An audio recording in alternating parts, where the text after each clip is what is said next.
Direktorat Jenderal Pajak mencatat sebanyak 13,59 juta surat pemberitahuan tahunan atau SPT pajak. Penghasilan tahun pajak 2025 telah dilaporkan hingga akhir Mei tahun 2026.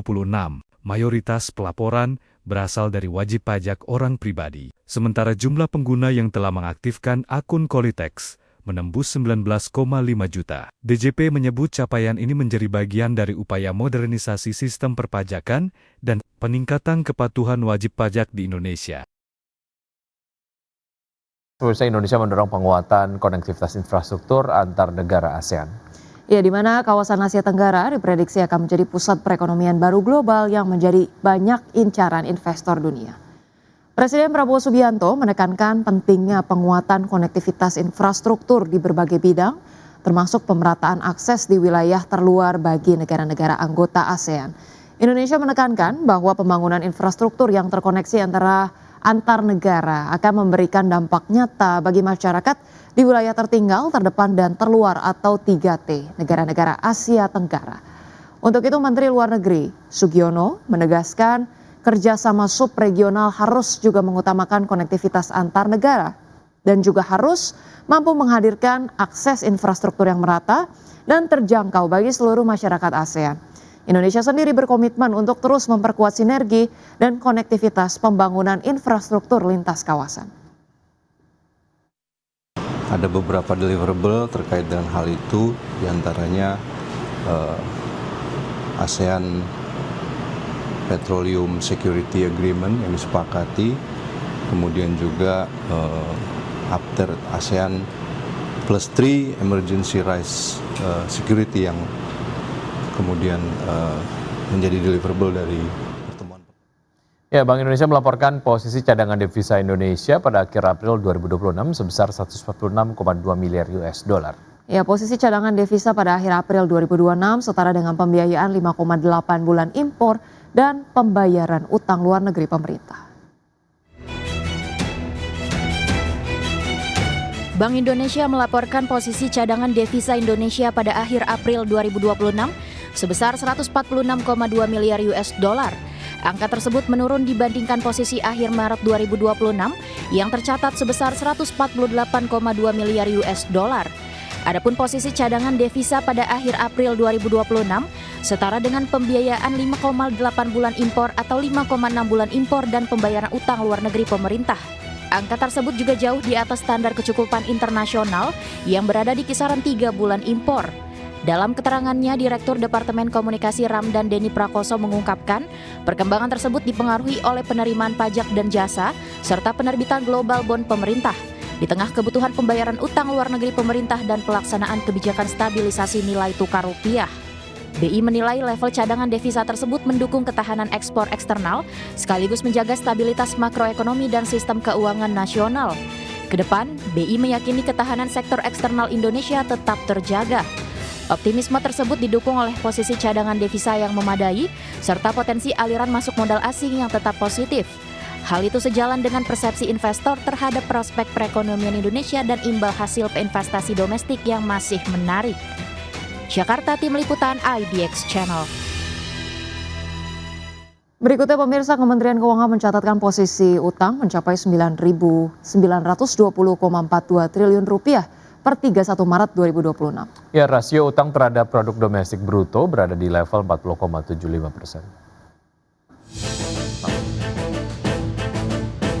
Direktorat Jenderal Pengelolaan Pembiayaan dan Risiko Kementerian Keuangan mencatat posisi utang mencapai 9.920,42 triliun rupiah per 31 Maret 2026. Dari total tersebut, mayoritas utang masih berasal dari penerbitan surat berharga negara yang mencapai 8.652,89 triliun rupiah atau sekitar 87,22% dari total utang pemerintah. Sementara itu, komponen peminjaman tercatat sebesar 1.267,52 triliun rupiah. Data tersebut menunjukkan struktur pembiayaan pemerintah masih bertumpu pada instrumen pasar keuangan domestik melalui penerbitan obligasi negara. Berdasarkan data yang resmi DJPPR, Kementerian Keuangan, rasio utang terhadap produk domestik bruto berada di level 40,75%. Angka tersebut masih berada di bawah batas maksimal rasio utang yang diatur dalam Undang-Undang Keuangan Negara sebesar 60% terhadap PDB. Pemerintah menyatakan pengelolaan utang dilakukan secara cermat dan terukur untuk mencapai portofolio utang yang optimal sekaligus mendukung pengembangan pasar keuangan domestik. Jakarta, Tim Liputan IDX Channel. Bursa Pacific Universal Investments mengungkapkan pengambil alihan PT Mitra Adiperkasa Tbk bertujuan untuk memperkuat pengembangan bisnis grup MAP di Indonesia dan kawasan Asia Tenggara. Adapun sebelumnya pada Jumat 8 Mei 2026 Pacific Universal Investments resmi mengakuisisi 51% saham MAPI dengan nilai total mencapai 11,81 triliun rupiah. Pacific Universal Investments mengungkapkan pengambil alihan PT Mitra Adiperkasa Tbk bertujuan memperkuat pengembangan bisnis grup MAP di Indonesia dan kawasan Asia Tenggara. Direktur Pacific Universal Investments mengatakan langkah akuisisi Mitra Adiperkasa dilakukan untuk mendukung ekspansi dan pertumbuhan jangka panjang perseroan sebagai salah satu pemain retail terbesar di kawasan. Pada Jumat 8 Mei 2026, Pacific Universal Investments resmi mengakuisisi 8,46 miliar saham MAPI atau setara 51% dari total modal ditempatkan dan disetor perseroan. Saham tersebut dibeli dari PT Satya Mulia Gema Gemilang dengan harga Rp1.395 per saham atau senilai total Rp11,81 triliun. Dengan rampungnya transaksi tersebut, Pacific resmi menjadi pengendali baru emiten retail gaya hidup tersebut. Pacific bersama afiliasi CFC Capital Partners juga akan menunjuk Samudra Investment dan Ocean Continuum untuk melaksanakan penawaran tender wajib atas saham publik MAPI. Harga penawaran tender wajib tersebut ditetapkan sebesar Rp1.550 per saham sesuai ketentuan yang berlaku di pasar modal. Aksi pergantian pemegang saham pengendali MAPI terjadi di tengah kinerja mentereng grup MAP. Pada kuartal 1 2026, PT Mitra Adiperkasa Tbk mencatat pertumbuhan pendapatan 32,04% secara tahunan menjadi Rp12,29 triliun. Di sisi bottom line, laba bersih perseroan naik 32,98% menjadi Rp628,04 miliar. Berbagai sumber IDX Channel. Ya, pemirsa, PT Itsek Asia Tbk akan melakukan pemecahan nilai nominal saham atau stock split dengan rasio 1:2 sehingga nilai nominal saham berubah dari Rp25 per saham menjadi Rp12,5 per saham. Direktur PT Itsek Asia Tbk Doni Mora mengatakan aksi korporasi tersebut telah memperoleh persetujuan pemegang saham dalam RUPS luar biasa yang digelar pada 16 April 2026. Melalui aksi korporasi ini jumlah saham ditempatkan dan disetor penuh meningkat menjadi 13,43 miliar saham. Manajemen perseroan menjelaskan langkah stock split dilakukan untuk meningkatkan likuiditas perdagangan saham sekaligus memperluas basis investor di pasar modal. Berdasarkan jadwal yang telah diumumkan perseroan, perdagangan saham CYBR dengan nilai nominal lama di pasar reguler dan negosiasi berakhir pada 12 Mei 2026.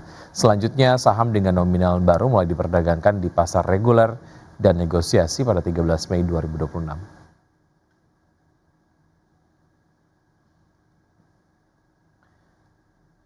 PT Panca Budi Idaman Tbk memutuskan membagikan dividen tunai sebesar Rp397,5 miliar dari laba bersih tahun buku 2025. Ya, meski kinerja laba dan penjualan mengalami penurunan, perseroan tetap optimistis menatap tahun 2026 dengan target pertumbuhan pendapatan dan profitabilitas yang lebih baik.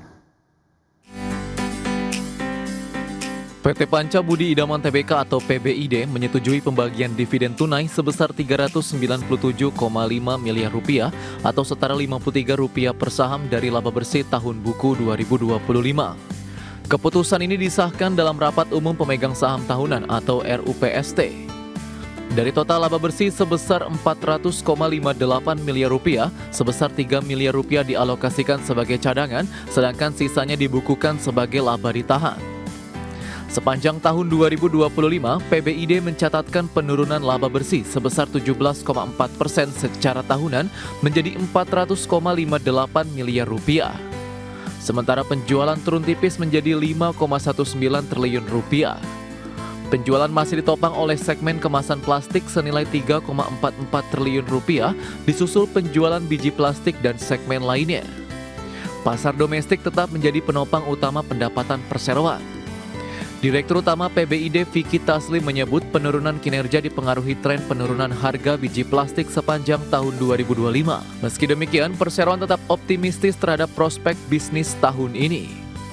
PBID menargetkan pertumbuhan pendapatan usaha sebesar 10% pada 2026 dengan target net profit margin di kisaran 8 hingga 10% serta debt to equity ratio atau DER sebesar 15 hingga 20%. Berbagai sumber IDX Channel.